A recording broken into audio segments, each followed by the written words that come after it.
Assalamualaikum warahmatullahi wabarakatuh. Perkenalkan, nama saya Muhammad Rizaldi dengan NPM 19630021 dari kelas 6C reguler pagi Banjarmasin. Di sini saya akan mempresentasikan materi yang kelima dari yang saya ringkas untuk mata kuliah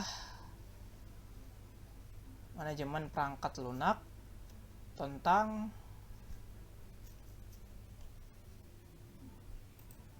manajemen waktu proyek.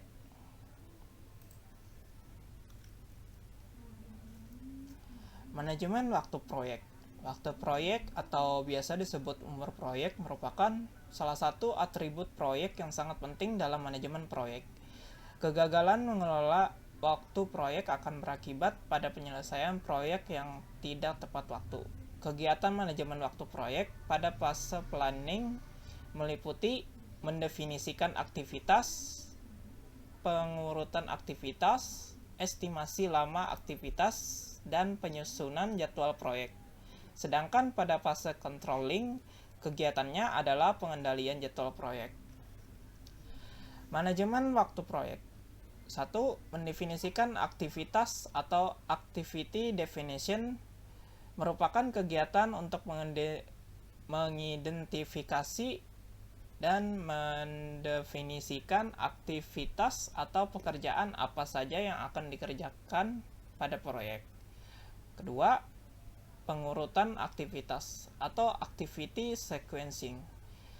Setelah mendefinisikan aktivitas proyek, langkah berikutnya adalah membuat urutan aktivitas yang merupakan detail dari WBS, detail deskripsi produk, asumsi, dan batasan-batasan untuk menentukan hubungan antar aktivitas.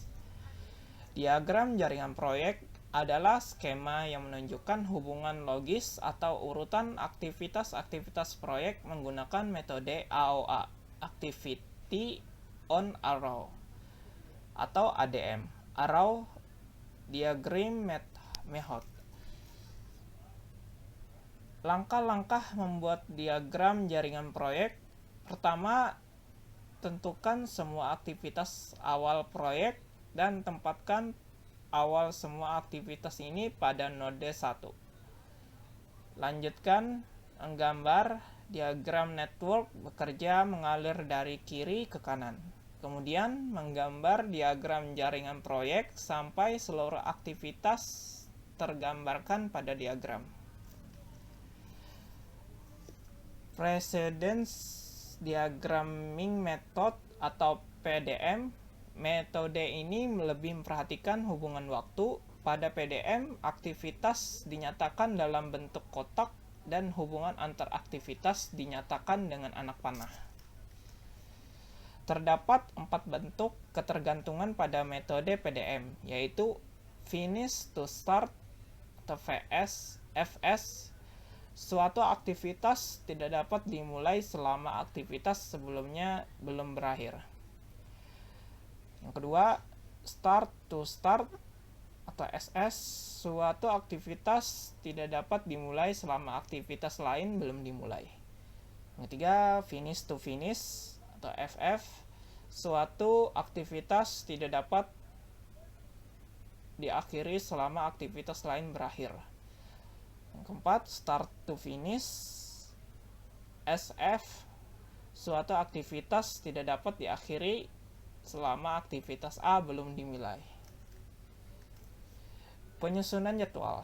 Setelah semua aktivitas diperkirakan, proses manajemen waktu proyek selanjutnya adalah menyusun jadwal proyek yang realistis berdasarkan aktivitas-aktivitas yang sudah didefinisikan beserta estimasi waktu aktivitas.